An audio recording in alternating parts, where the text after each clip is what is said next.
kepada pihak-pihak yang merasa tersakiti. Kalau benar ada bukti sesuai dengan sidang pra-peradilan, segera bikin laporan polisi. Laporkan Rudiana kepada kepolisian.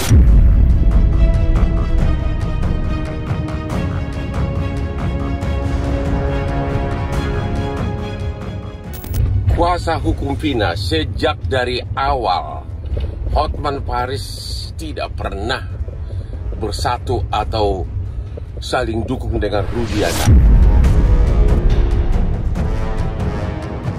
Demi Allah gitu. Demi Allah, 7 turunan saya mati semua bang, kalau saya bohong. 7 turunan saya mati semua bang, kalau saya bohong.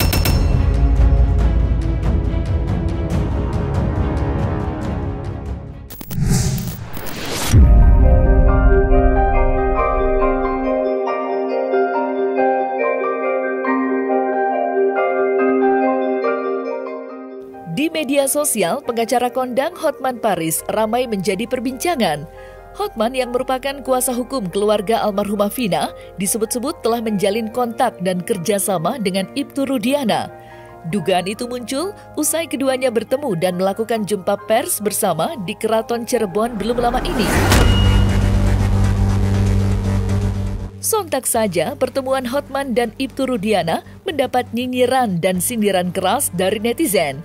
Berhembus kabar jika Hotman kini merapat ke Ibtu Rudiana untuk melawan pihak-pihak yang selama ini berseberangan dalam kasus tewasnya Vina. Lantas seperti apa tanggapan Hotman Paris dengan tuduhan tersebut? Benarkah karena tuduhan miring tersebut, Hotman dibuat meradang hingga menantang siapa saja yang berani melaporkan Ibtu Rudiana ke polisi?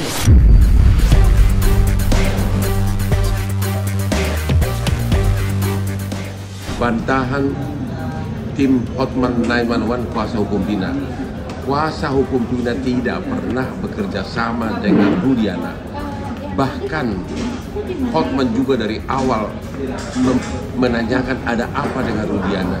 Pertama kali Hotman ketemu dengan Rudiana pada saat Hotman melakukan konferensi pers di Cirebon, tiba-tiba Rudiana melalui Putri minta ikut datang ke tempat konferensi pers tersebut, disaksikan oleh seluruh wartawan. Dan pada saat itu malah saya hajar, saya tanya banyak pertanyaan kepada Rudiana. Kepada pihak-pihak yang merasa tersakiti, kalau benar ada bukti sesuai dengan sidang pra-peradilan, segera bikin laporan polisi. Laporkan Rudiana kepada kepolisian. Ya, kalau anda bikin dia berhasil bikin tersangka, maka itu akan memperkuat permohonan PK. Ya, kalau ada bukti, segera laporkan ke kepolisian atas dugaan penganiayaan tersebut. Kalau benar ada bukti dan kalau anda berhasil membuat Rudiana sebagai tersangka, maka permohonan PK kalian akan semakin kuat. Itulah bukti bahwa kami tidak mendukung Rudiana. Silakan saja kalau mau ada konferensi pers atau mungkin juga Ibtu Rudiana mau menunjuk Hotman Paris sebagai kuasa, ya, monggo saja, silakan saja, iya kan. Tapi yang kita menginginkan adalah pihak kepolisian membuka sebenar-benarnya, artinya ada pemeriksaan dimulai dari Ibtu Rudiana lagi, iya kan. Jadi kita bisa melihat perkara ini secara utuh. Kuasa hukum Vina sejak dari awal, Hotman Paris tidak pernah bersatu atau saling dukung dengan Rudiana. Justru Hotman lah yang berulang-ulang mengatakan agar pihak-pihak yang merasa dirugikan segera melaporkan, mengambil tindakan hukum terhadap Rudiana. Kemarin dia sudah diperiksa Propam, ternyata Propam mengatakan tidak ada pelanggaran kode etik. Nah, hasil pra-peradilan atau persidangan pra-peradilan, kalau memang ada saksi dan bukti yang cukup untuk melaporkan adanya penganiayaan, penekanan waktu BAP di tahun 2016, segera buat laporan polisi. Terhadap Rudiana. Itu sudah berulang-ulang saya ucapkan.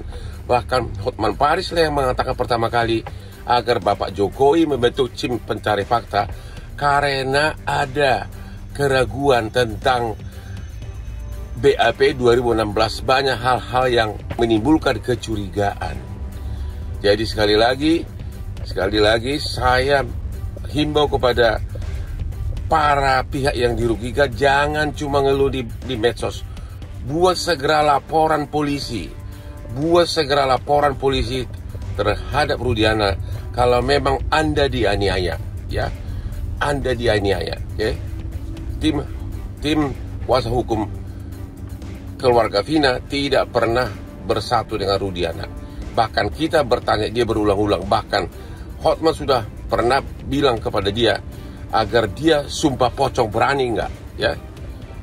Jadi daripada kalian ngoceh-ngoceh aja di medsos, buat segera laporan pidana terhadap Rudiana kalau memang ada bukti, dan juga gugat perbuatan melawan hukum. Itu baru namanya jantan, okay? Gugat PMH, okay? Perbuatan melawan hukum dan gugat ganti rugi, okay? Kalau itu terjadi, malah keluarga Vina senang karena bakal makin terungkap fakta sebenarnya, okay? Jangan cuma bacot doang, gugat perdata PMH dan lapor pidana. Itu baru gentleman daripada kayak nenek cerewet ngoceh aja melulu, ya. Tidak bisa kita pungkiri hari ini bahwa sudah ada satu lagi terpidana yang saat ini sudah bebas kemudian mengajukan PK, dan menyusul lagi 6 orang di belakang akan mengajukan PK. Saya pikir kita tidak bisa menutup mata bahwa persoalan ini ada kejanggalan, dan kejanggalan ini sangat serius menjadi perhatian publik. Bahkan semua pihak sudah speak up. Kenapa kita harus menutup mata? Dalam hal ini kepolisian, kami juga mensupport kepolisian. Buka ini supaya bisa lebih jelas. Jadi masyarakat ujungnya dari persoalan ini terang benerang. Jangan ujungnya dari persoalan ini kemudian menjadi senyap. Ini merugikan semua. Kami ingin bahwa ujungnya persoalan ini seperti apa sih? Jawaban dari keinginan masyarakat, jawaban dari keinginan publik terbuka semuanya. Supaya nggak ada lagi pertanyaan-pertanyaan di belakangnya. Dan orang-orang yang seharusnya tidak diperhadapkan sama hukum, tidak bertanggung jawab secara hukum, ya harus dibebaskan. Dan siapa yang bertanggung jawab, ya dia yang harus ditarik. Jangan dibalik-balik. Orang-orang yang tidak mengetahui, bahkan saya menonton tadi ya, dalam persidangan peninjauan kembali, yang disampaikan itu cukup luar biasa. Cukup membuat miris dengan penegakan hukum seperti ini. Ada penyiksaan dan sebagainya. Ada orang yang dipaksa untuk minum air kencing. Ini kan penyiksaan yang luar biasa menurut saya.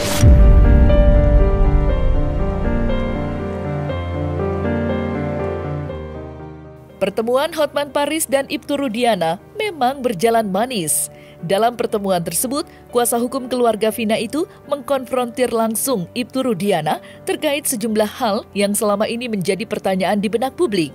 Usai pertemuan di Keraton Cirebon, simpati publik terhadap Hotman berubah menjadi nyinyiran. Berbagai tudingan miring pun bermunculan di media sosial.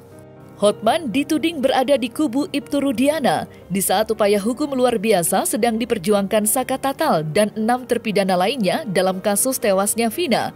Terlebih selama ini, Ibtu Rudiana disebut-sebut mempunyai peran penting dalam melakukan penangkapan dan dugaan penganiayaan terhadap para terpidana.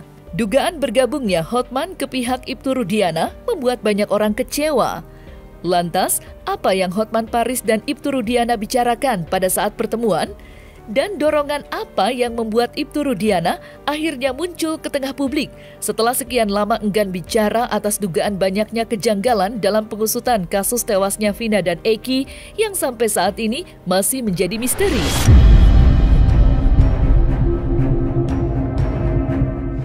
Jadi nggak bisa dibantah lagi, ini kan hasil resmi, ini di mata hukum yang diakui itu adalah visum atau otopsi, visum et repertum. Disebutkan di sini meninggalnya karena medan tumpul, patah tulang di mana-mana yang benar-benar bukan ciri khas orang kecelakaan lalu lintas. Mana ada kecelakaan serusak ini tulangnya bersih habis, nggak ada sama sekali kegores aspal dan sebagainya. Kira-kira itu pertanyaannya. Sebelum kebetulan di sini ada Pak Rudiana. Saya adalah orang tua daripada korban, yang mana saya punya kewajiban untuk menjaga hak hidup daripada anak saya. Dan ketika terjadi hal seperti itu, anak saya meninggal dengan keadaan yang memang perlu mungkin saya ambil langkah-langkah untuk mencari penyebab daripada meninggalnya, karena luka-lukanya yang saya lihat seperti ada hal-hal atau mungkin perbuatan-perbuatan lain, sehingga hati saya terketuk sebagai orang tua untuk mencari penyebabnya.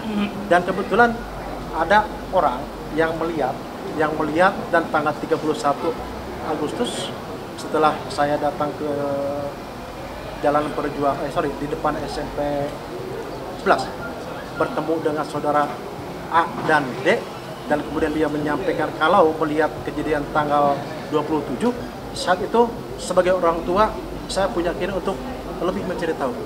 Dede mengatakan di podcastnya si Dedi, katanya Dede itu berbohong, katanya dia berbohong karena bapak disuruh. Dia mengaku-ngaku ada kejadian, padahal benar nggak bapak yang nyuruh? Tidak benar. Bapak akan laporkan ke polisi? Sudah kita laporkan. Sudah dilaporkan. Siapa yang dilaporkan? Kuasa hukumnya, Pak. Siapa yang dilaporkan? Kita sudah laporkan 3 orang, Yaitu Dedi Mulyadi, Dede, dan Liga Akbar. yang bikin BAP siapa? Yang bikin penyidik reskrim, Bang. Saya cuma pelapor ketika sudah menggali sebentar 15 menit dan mereka melakukan, kita serahkan ke reskrim yang melakukan pemeriksaan. Kenapa di BAP bisa begitu jelas para pelaku mengingat motornya merek apa, siapa bonceng siapa? Itu kan udah malam-malam. Kok bisa? Apakah itu rekayasa nggak BAP-nya? Kok bisa? Ada ditulis di BAP ini, si ini bonceng si ini. Penyidik reskrim melakukan pengembangan terhadap para terpidana tersebut yang dituangkan di acara. Sekarang ini kan berkembang pendapat di masyarakat bahwa 7 terpidana, 7 ya, semua terpidana termasuk 7 yang lagi di penjara bukan pelaku. Menurut Bapak?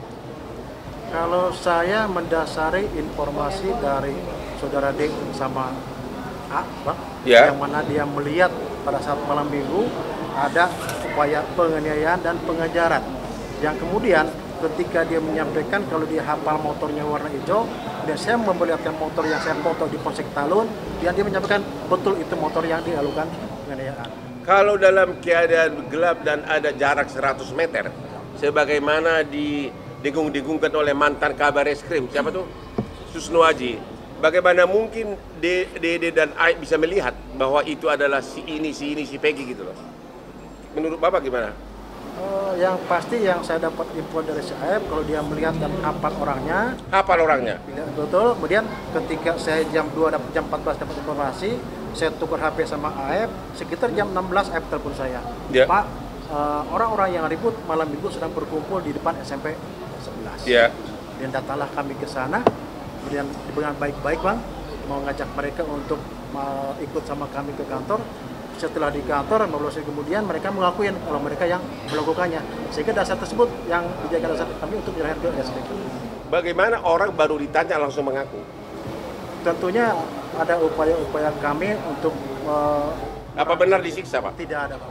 Karena Itu katanya disiksa, pada saat digoreng saya, atau di apa saya tuh? nyerahkan ke reskrim, posisi masih itu dan kami foto, Bang. Ada dokumentasinya. Bisa Bukan, saya propos. para pelakunya ini loh. Para Ya, pelaku betul. apa benar disiksa makanya Tidak mau ada. ngaku? Tidak ada. Tidak ada. Tidak ada. Dan posisi masih utuh. Mukanya utuh, tidak ada penganiayaan. Kenapa Bapak menghilang lama waktu sesudah kita dikasih surat kuasa? Minggu kedua saya posting di Instagram, halo Pak Rudiana, kapan kita bertemu biar kita berdiskusi karena kita kan mewakili keluarga yang sama-sama berduka. Tapi Bapak menghilang. Itu kenapa Pak? Mungkin tidak menghilang, Bang, ya. Di Instagram saya ada jutaan orang menuduh Bapak nih. Siap. Karena memang setelah ini rame, karena saya kebetulan jujur sebagai polisi aktif. Takut Bapak kehilangan jabatan apa? Yang mana tidak, Bang. Yang mana harus taat, dan memang saya harus taat, Pak, aturan gitu. Kalau gitu pertanyaan terakhir. Banyak orang mengatakan Egy masih hidup. Siap. Bapak bisa nggak bersumpah sekarang anak Bapak udah meninggal? Siap. Yakin? Siap. Coba, Saya bikin dulu. sumpah. Sumpah apa nih? Saya sumpah pocong mau, sumpah apapun mau. Artinya yang meninggal adalah anak saya. Ya, anak yang saya didik dari kecil, yang saya rawat dari kecil. Muhammad Demi, Rizky Rudiana. demi agama yang Bapak percaya? Betul.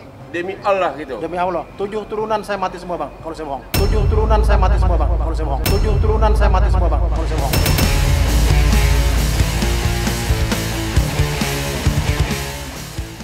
Betul, Bang.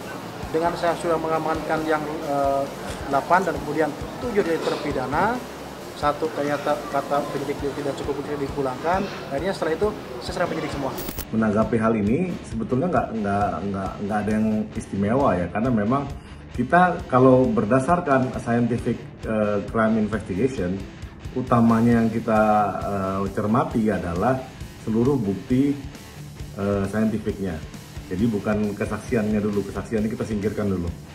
kesaksian itu karena saling bertolak belakang, saling mematahkan, ada yang berbalik, ada yang mencoba mengklarifikasi, padahal sudah ada yang tulisan di BAP, banyak yang janggal, kemudian ada yang mencabut keterangannya karena dia tidak dihadirkan di muka persidangan, yaitu Dede, Aep, Liga Akbar.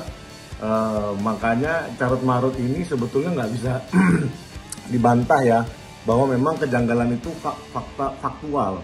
Artinya berkas carut marut ini menjadi sesuatu hal yang tidak bisa dibantah kejanggalannya. Itu yang pertama. Yang kedua, ketika Ibtu Rudiana ingin mengklarifikasi bahwa Bang Hotman juga, menurut saya ya itu hak dia, mengklarifikasi apapun akan menjadi debat kusir. Karena kenapa? Kita harus berpatokan kepada alat bukti yang saintifik.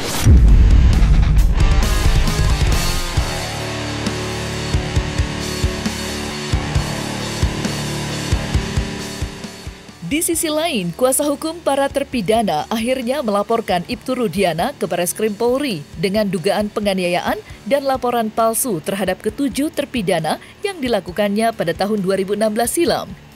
Dilaporkannya Ibtu Rudiana merupakan buntut carut-marut penanganan kasus Vina yang membuat sejumlah kalangan gregetan. Nama Ibtu Rudiana pun tidak luput menjadi sasaran utama. Dilaporkannya ayah almarhum Eki itu diharapkan dapat membuka jalan pengusutan kasus tewasnya Vina dan Eki agar lancar tanpa adanya hambatan. Dan berikut hasil laporan yang dibuat kuasa hukum terpidana atas nama terlapor Rudiana.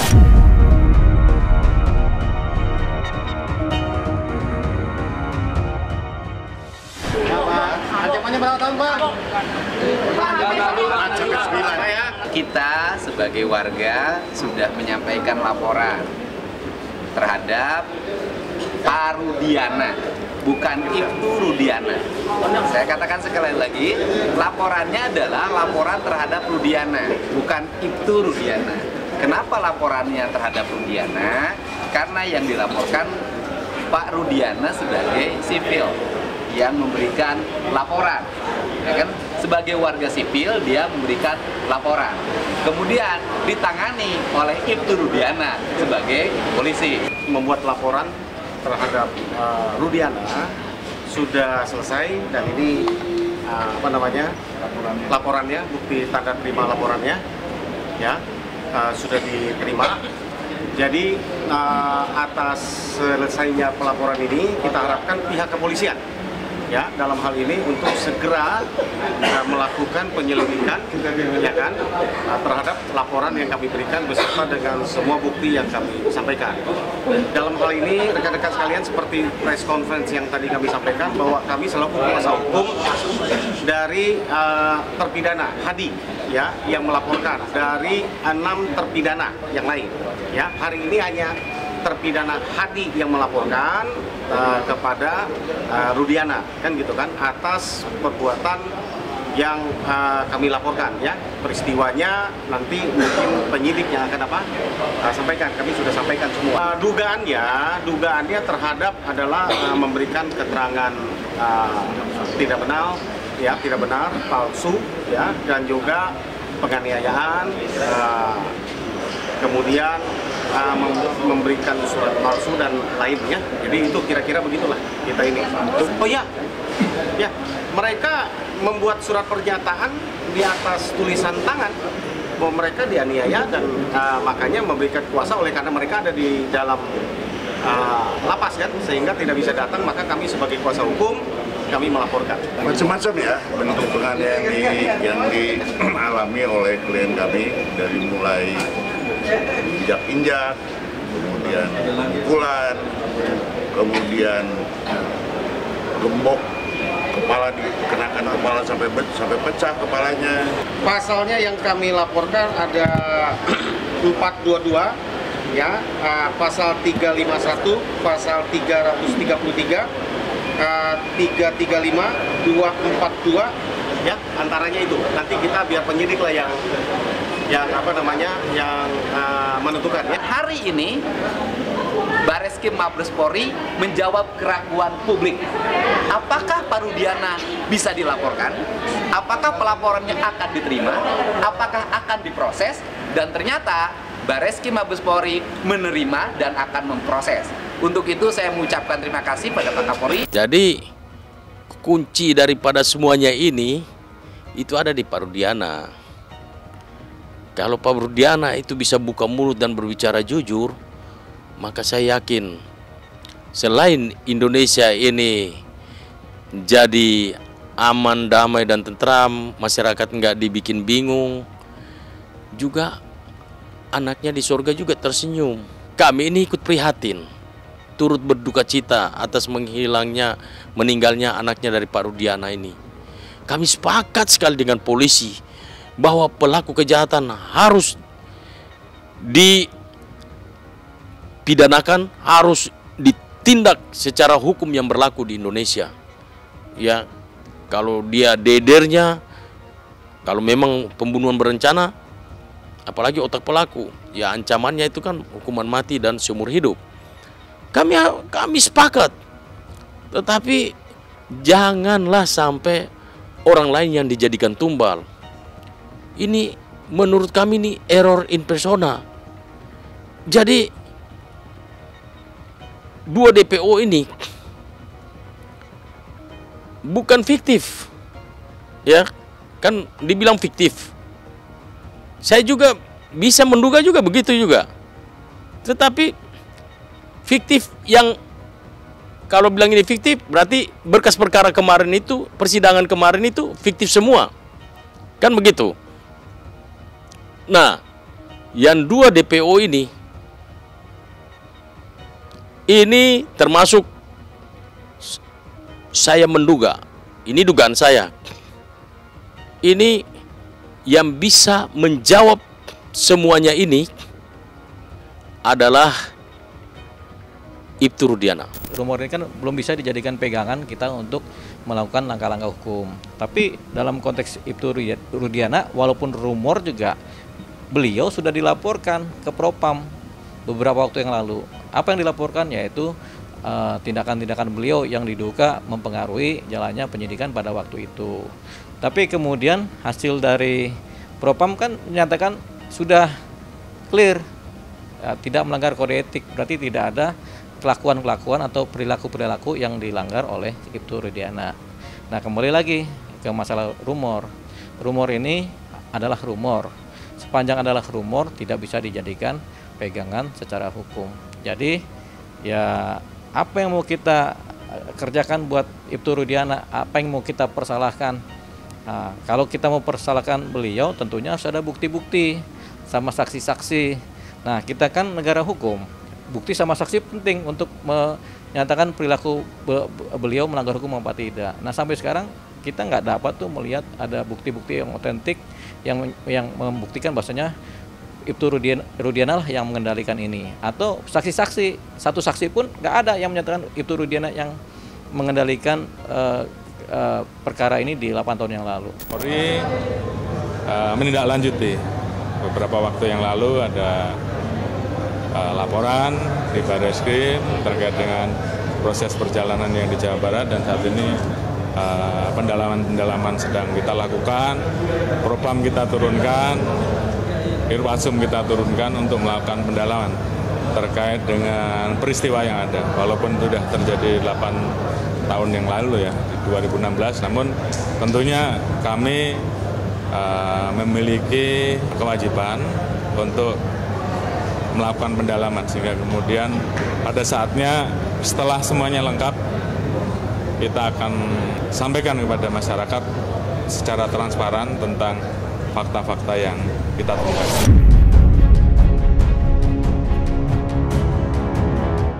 Nah, selesai sudah Cumi Lovers, saksikan terus Cumi Camp In-Depth, kabar lengkap, mendalam, dan akurat dari narasumber terpercaya.